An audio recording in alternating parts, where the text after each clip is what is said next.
conquête de la souveraineté passe avant tout par l'exploitation des ressources nationales au profit de nos populations.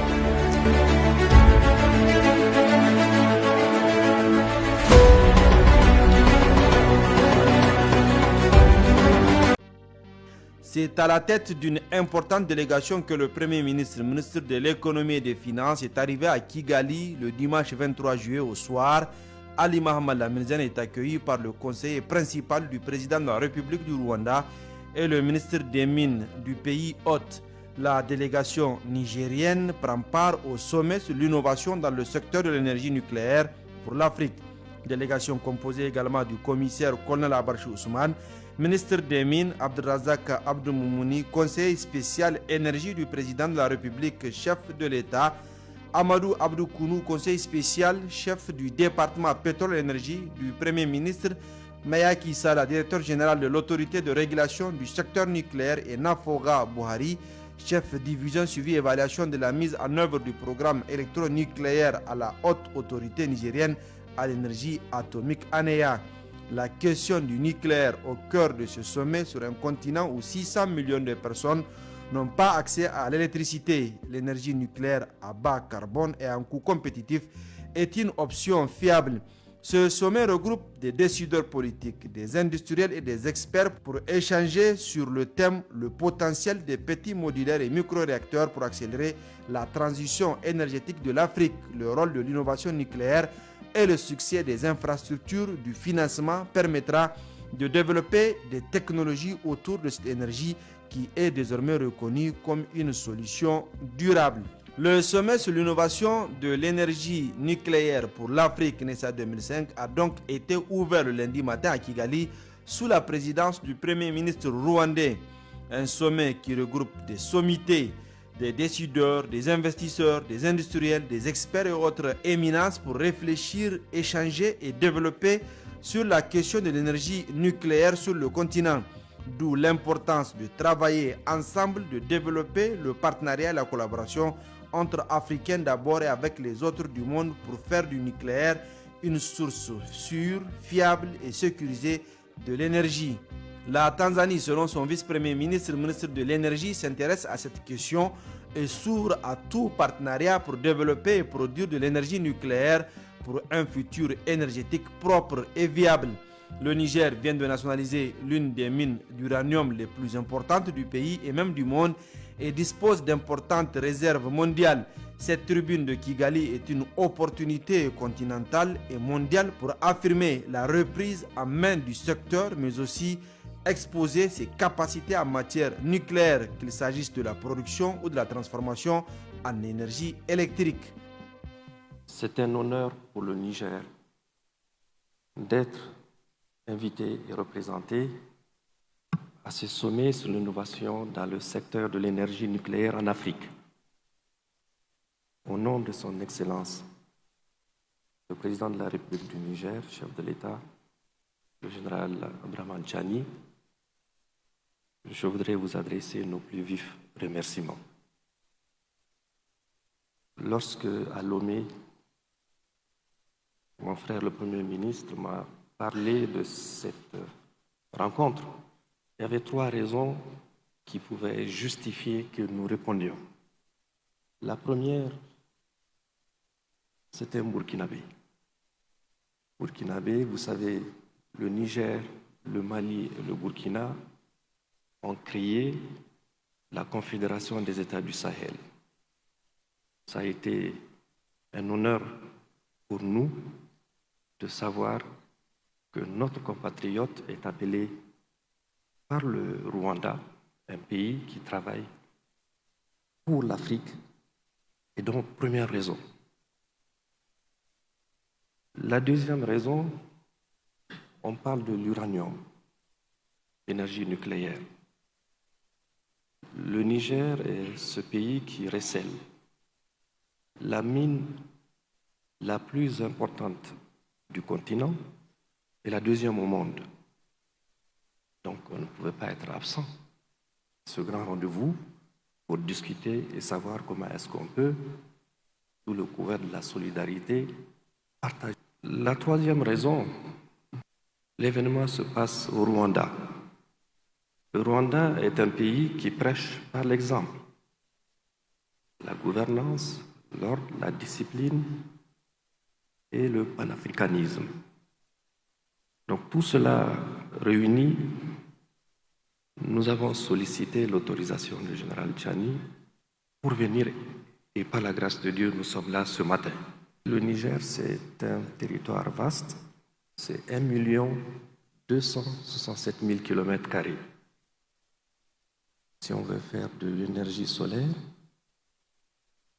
c'est 12 mois sur 12 que nous avons le soleil. Et les 2/3 du pays,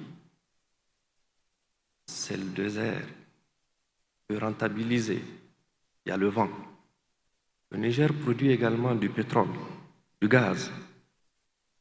Mais nous avons également de l'eau, des eaux, j'ai presque envie de dire. Nous avons le fleuve Niger sur lequel les bailleurs de fonds, en tête desquels la Banque africaine de développement à l'époque, dirigée par un Rwandais que je salue, Donald Kaberuka, avait pris place pour financer le barrage de Kandaji. Donc nous avons diverses sources d'énergie, mais nous avons l'uranium également. L'accès donc à cette ressource, l'accès à l'énergie fiable est aujourd'hui un défi majeur pour le développement de nos nations. Le Niger entend donc y apporter une contribution singulière et décisive. Producteur d'uranium depuis plus de 50 ans, il maîtrise l'ensemble de la chaîne, que ce soit au niveau de l'extraction, du traitement et de l'exportation. Notre ambition, c'est même d'opérer de la transformation localement. Nous avons toute l'expertise pour cela. La mine de Somaïr. Somaïr est cette société que notre pays, sous le leadership du président Tchani, a décidé de nationaliser. Le produit qui en sortira servira tout le continent. Il faudra le retenir. C'est une société qui est censée faire de l'exploitation jusqu'en 2044. Donc il y a du potentiel. Il y a la mine de Dassa qui entre en production bientôt et le gisement d'Imouraren. Cette mine qui est la première sur le continent et deuxième au monde, où les réserves sont estimées à 200 000 tonnes. Cela donc garantit indubitablement un approvisionnement sur plusieurs décennies. Grâce donc à l'expertise dont dispose le Niger, qui a contribué efficacement à éclairer une grande partie de l'Europe de l'Ouest, pendant plusieurs décennies, il est temps maintenant que nous consacrions cette énergie à éclairer l'Afrique. Aujourd'hui, donc, fort de cet acquis, le Niger veut prendre son destin énergétique en main. Le nucléaire, parce qu'il est sûr, propre et compétitif, est un levier incontournable pour notre souveraineté, parce que c'est de ça qu'il s'agit. Il peut devenir un moteur de solidarité continentale. Je fais mienne toutes les déclarations qui ont été faites par les deux premiers ministres qui m'ont précédé. C'est donc dans cet esprit que nous avons lancé le programme électronucléaire du Niger qu'on appelle le PEN. Le PEN a déjà franchi plusieurs étapes concrètes, avec notamment l'élaboration et l'adoption de la stratégie nationale de mise en œuvre et la réalisation des études sectorielles. Le cadre institutionnel et réglementaire qui est mis en place est en train d'être renforcé. L'étape prochaine sera donc celle de la sécurisation des financements et partenariats. Avec ma casquette de ministre de l'économie et des finances, c'est avec plaisir que j'échangerai avec tous qui voudraient investir. Nous sommes là aujourd'hui pour plancher sur ces questions de mobilisation des ressources. Et j'ai fait un salut à notre frère Serge Ekwe, à la tête de la Banque West African Development, qui y travaille ardemment. Pour nous, ce programme s'inscrit dans la durée, la transparence, la bonne gouvernance, via une coopération équitable et sincère, respectueuse des intérêts de nos peuples. Pendant longtemps, nous avons vu cette matière partir éclairer d'autres continents. Il est important à partir de cet instant que sous le couvert de gagnant-gagnant, que nous puissions procéder à une exploitation, une transformation et une distribution à la fin. Nous vous invitons donc à vous joindre à nous pour transformer cette vision en réalité. Ensemble, écrivons une nouvelle page de l'histoire énergétique de l'Afrique et que la lumière du nucléaire éclaire durablement le progrès de notre continent et que cette initiative soit entretenue ici même au Rwanda sous le leadership de son président. Nous sommes rassurés. D'ailleurs, je disais hier à notre frère Lassina que la prochaine rencontre, souhaitons qu'elle se passe au Niger. Le Rwanda est aujourd'hui un pôle d'excellence en matière de formation sur le nucléaire, un pays qui s'engage à faire du nucléaire une des sources d'énergie selon le Premier ministre Edouard Nguerente. Permettez-moi de vous laisser 3 messages à retenir. Tout d'abord, dans le contexte africain, l'énergie nucléaire a le potentiel d'accélérer le progrès, de renforcer les services essentiels et de promouvoir un développement inclusif dans toutes les communautés pendant cette transition énergétique. Deuxièmement, l'Afrique doit mener cette transition ensemble grâce à des partenariats régionaux, à l'innovation et à la coopération mondiale, et nous pouvons transformer les défis énergétiques d'aujourd'hui en opportunités pour demain.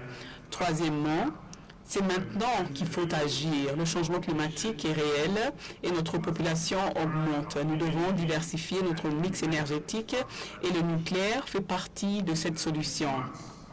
Sur ces remarques, je déclare officiellement ouvert le sommet 2025 sur l'innovation de l'énergie nucléaire pour l'Afrique. Invité d'honneur, le Niger, pays qui dispose d'énormes potentialités dont l'uranium est désormais un acteur important. Le Premier ministre Ali Mohamed Zein a été très honnête dans son allocution quand il a parlé du besoin d'une souveraineté énergétique du Niger. Et quand on organise un sommet pour l'Afrique sur l'énergie nucléaire et surtout pour les petits réacteurs modulaires que nous trouvons mieux adaptés aux conditions de développement de nos infrastructures, de notre réseau électrique, je pense qu'il est évident qu'un pays comme le Niger prenne ses responsabilités pour venir au devant de la scène et faire leur, en fait, tout ce qui peut être pour le déploiement de l'énergie nucléaire. Et en tant que producteur d'uranium, c'est tout à fait naturel. Et le Niger montre aujourd'hui, avec la venue de son Excellence, le Premier ministre, qu'ils sont ouverts à une coopération dans l'Afrique, pour l'Afrique, et une coopération qui leur permettrait de bénéficier de leurs ressources. Et nous avons parlé de la tokenisation. C'est un modèle de financement qui est nouveau, qui peut être nouveau en Afrique, mais qui est utilisé dans les Émirats, qui peut permettre à un pays comme le Niger de certifier ses réserves d'uranium ou d'autres réserves minières, puisque le Niger en regorge, et puis avoir les valeurs équivalentes pour leur permettre de développer leur infrastructure et développer aussi, pourquoi pas, l'agriculture, l'éducation et tout ce qui peut contribuer à l'industrialisation du Niger. Le futur est propre, le futur est africain et le futur est jeune. Et l'Afrique est jeune, donc l'Afrique est en phase avec le futur que nous voulons pour l'énergie. L'énergie solaire fait ses preuves et quand on parle d'énergie nucléaire, on ne demande pas de laisser les autres sources d'énergie. On parle d'un appoint dans un mix énergétique qui nous permettra de faire face à la démographie du moment, au développement, aux besoins énergétiques liés à l'industrialisation et puis aux partenariats qu'on peut avoir pour développer nos industries. Et on ne peut pas le faire avec des énergies intermittentes comme le solaire ou l'éolien. L'énergie nucléaire, c'est une énergie qui fonctionne de façon continue et les petits réacteurs modulaires et surtout les micro-réacteurs feront leur preuve bientôt sur le continent. 2 panels ont suivi cette cérémonie officielle. Le panel ministériel sur contextualiser les besoins énergétiques de l'Afrique et garantir l'engagement politique et ses échanges sur le progrès dans les types de combustibles, la sécurité et l'innovation en matière de gestion de déchets. 2 panels animés par des membres du gouvernement et des experts venus de par le monde et tenus en présence du Premier ministre, le ministre de l'économie et des finances Ali Mohamed Lamine Zein, et du commissaire colonel Abarchi Ousmane, ministre des Mines du Niger. Dans le cadre de sa visite de travail, le Premier ministre, ministre de l'économie et des finances, s'est également entretenu avec le Premier ministre rwandais Ali Mohamed Laminzen et Edouard Nguerente ont eu une séance de travail en présence du ministre des Mines, commissaire colonel Abarchi Ousmane, et des autres membres des deux délégations. Échanges qui se sont tenus autour de la coopération entre les deux pays, le renforcement de la coopération bilatérale et comment faire avancer les objectifs de développement entre le Niger et le Rwanda. Le Niger et le Rwanda sont deux pays qui imposent le respect et l'indépendance de leur peuple. Même vision et même ambition partagées autour d'un dîner somptueux offert à toutes les délégations présentes à l'occasion du sommet sur l'innovation de l'énergie nucléaire pour l'Afrique. Le Niger honoré et salué vivement une fois de plus par le Premier ministre du Rwanda. C'est une soirée conviviale, riche en couleurs, soirée d'échange et de partage entre officiels et participants. La journée du mardi, soit deuxième jour du sommet de l'innovation de l'énergie nucléaire pour l'Afrique, a été quant à elle marquée dans un premier temps par cette conférence tenue en présence du Premier ministre Ali Mohamed Laminzen et son homologue du Rwanda, mais aussi en présence de Raphaël Grossi, directeur général de l'Agence internationale de l'énergie atomique AIEA. Celui-ci a pris la parole pour évoquer l'importance du nucléaire dans le futur. L'AIEA soutient les programmes africains développés dans plusieurs pays pour une source énergétique propre et abondante, capable de répondre aux besoins du continent, de plus en plus croissant. La recherche de financement et l'utilisation sécurisée du nucléaire sont les autres défis mentionnés par le directeur général de l'AIEA, Raphaël Grossi, qui s'investit dans cette vision africaine. L'avantage de l'Afrique en matière d'innovation, concevoir un avenir propulsé par la technologie et l'énergie propre est le thème de ce panel animé par les ministres des technologies du Rwanda et du Togo en présence des experts de la technologie nucléaire. Peu après, le Premier ministre, ministre de l'économie et des finances et sa délégation se sont rendus au mémorial du génocide du Rwanda, une visite sur l'histoire du génocide, un mémorial créé en 1999 et inauguré en 2003. La visite guidée a démarré par l'histoire du Rwanda, uni, prospère, dirigé par un roi et sans identité ethnique. Colonisé par les Allemands et les Belges, les Rwandais ont été divisés en trois ethnies, Hutu, Tutsi et Twa, de 1895 à 1916, puis de 1923 à 1963, sur des critères physiques et de richesse. Avec l'avènement de la politique, les tensions ont été entretenues et exacerbées et les divisions renforcées au plus haut sommet de l'État, puis des milices interamouées formées, entretenues pour perpétrer un génocide. Selon toujours les explications du guide au Premier ministre, le ministre de l'économie et des finances et le ministre des Mines, ainsi que les autres membres de la délégation, des radios et journaux créés pour le massacre. 10 000 personnes considérées comme Tutsis, hommes, femmes, enfants, fœtus sont systématiquement tués par ces milices. 1 million au bout de 100 jours sous les yeux des casques bleus et ceux de la communauté internationale. Après cet épisode douloureux, le Rwanda a su gérer la crise des réfugiés, celle des orphelins, installer des tribunaux populaires appelés Gachacha et pardonnés dans certaines mesures. Les squelettes et autres habits et photos des victimes immortalisés dans ce mémorial dédié. Le Premier ministre dépose une gerbe de fleurs et observe une minute de recueillement à la mémoire des victimes. Ali Mohamed Laminzen signe également sur le livre d'or en ces termes.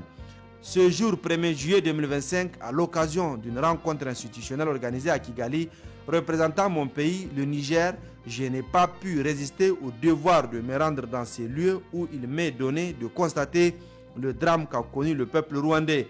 Le droit à la vie rendu sacré par le Très-Haut avait été massacré par le génie d'un peuple résilient, à sa tête un leader visionnaire.